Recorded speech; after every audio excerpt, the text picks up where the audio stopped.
Judul: Karma Sang Anak Durhaka. Di sebuah desa kecil yang damai, hiduplah seorang wanita tua bernama Bu Sumi. Ia adalah seorang ibu yang telah mengorbankan segalanya demi anak semata wayangnya, Darman. Setelah kehilangan suaminya sejak Darman masih kecil, Bu Sumi membesarkan anaknya seorang diri. Meski hidup dalam kemiskinan, ia bekerja keras sebagai buruh tani demi memastikan Darman dapat sekolah dan tumbuh menjadi orang yang berhasil. Masa muda yang berat, ketika Darman masih kecil, Bu Sumi sering mengorbankan makanan terakhirnya untuk anaknya. Ia rela bekerja di bawah terik matahari, memikul karung-karung berat, dan bahkan meminjam uang kepada tetangga agar Darman bisa membayar uang sekolah. Bu Sumi sering berkata kepada Darman, "Enak, kelak kalau kamu sukses, jangan lupakan ibumu ini. Ibu tidak minta apa-apa, hanya ingin melihat kamu hidup bahagia." Darman selalu mengangguk, berjanji untuk membalas pengorbanan ibunya. Namun, kehidupan sering membawa manusia ke arah yang tak terduga. Kesuksesan yang mengubah segalanya. Setelah bertahun-tahun berjuang, Darman akhirnya berhasil meraih pendidikan tinggi dan mendapat pekerjaan yang baik di kota. Ia mulai hidup berkecukupan dan bahkan menikah dengan seorang wanita kaya bernama Linda. Namun, sejak menikah, sikap Darman terhadap ibunya mulai berubah. Linda, yang tidak suka dengan kehidupan sederhana dan orang-orang desa, merasa keberadaan Bu Sumi memalukan. Ia sering berkata kepada Darman, "Kenapa kamu harus repot-repot mengurus ibumu? Dia hanya akan menjadi beban. Kita sudah cukup sibuk dengan hidup kita sendiri." Awalnya, Darman mencoba membela ibunya. Namun, lambat laun, ia terpengaruh oleh omongan istrinya. Ia mulai jarang pulang ke desa, jarang mengirim uang, dan bahkan menghindari telepon dari ibunya. Saat Bu Sumi jatuh sakit, di usia tuanya, Bu Sumi mulai sering sakit-sakitan. Tubuhnya yang dulu kuat kini melemah. Suatu hari, ia mengirim surat kepada Darman, memohon agar anaknya datang menemuinya. Dengan tangan gemetar, ia menulis, "Enak, Ibu rindu. Ibu ingin melihatmu sebelum Ibu pergi. Kalau bisa, bawalah Ibu ke kota agar kita bisa tinggal bersama." Namun, ketika Darman membaca surat itu, Linda langsung menolak. "Membawa ibumu ke sini? Tidak mungkin. Rumah kita bukan panti jompo," katanya dengan nada sinis.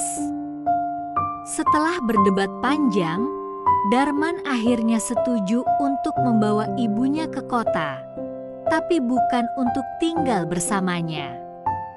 Ia memiliki rencana yang kejam.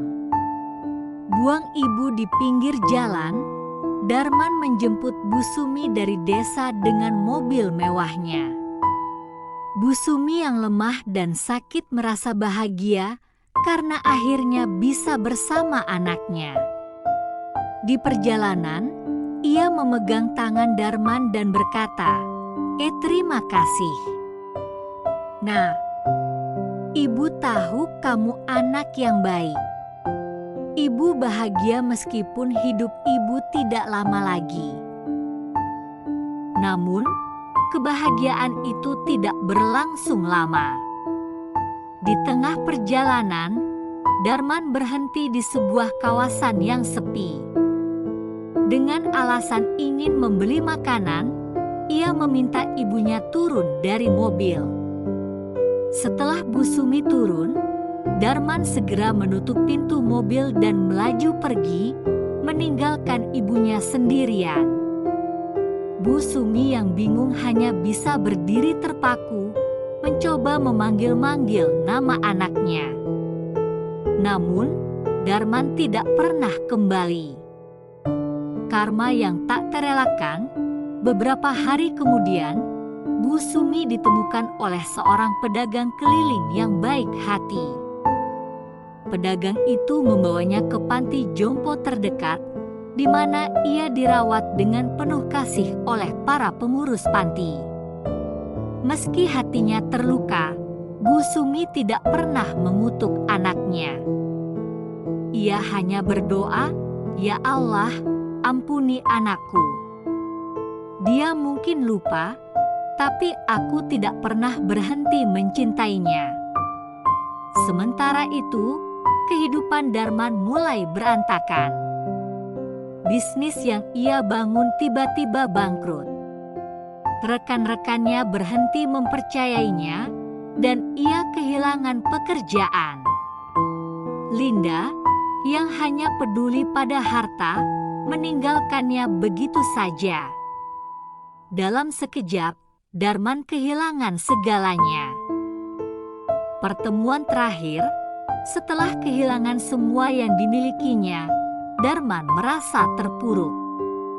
Ia teringat pada ibunya yang pernah ia buang. Dengan penuh penyesalan, ia mencari informasi tentang ibunya dan akhirnya menemukan Bu Sumi di panti jompo. Ketika Darman datang, ia melihat ibunya yang terbaring lemah di ranjang. Mata Bu Sumi berkaca-kaca melihat anaknya datang. Dengan suara pelan, ia berkata, "Enak, ibu tidak marah. Ibu hanya rindu." Darman jatuh berlutut di samping ibunya, menangis sambil memohon maaf. "Ibu, maafkan aku. Aku telah menjadi anak yang durhaka. Semua yang terjadi padaku adalah akibat dari perbuatanku sendiri." Namun, Bu Sumi hanya tersenyum lemah. "Nak, ibu sudah memaafkanmu sejak dulu. Ingatlah, doa seorang ibu tidak pernah berhenti, bahkan untuk anak yang melupakannya." Tak lama setelah itu, Bu Sumi mengembuskan napas terakhirnya, meninggalkan Darman dengan rasa bersalah yang tak terhingga. Pelajaran hidup, kisah Darman adalah peringatan bagi siapapun yang melupakan kasih sayang orang tua.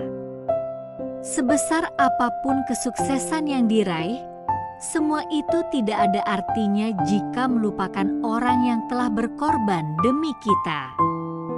Cinta seorang ibu adalah anugerah yang tidak ternilai. Jangan sampai terlambat untuk menyadarinya. Karena sekali mereka pergi, penyesalan akan menjadi beban yang tak pernah hilang. Terima kasih sudah menonton video ini. Nantikan kisah selanjutnya.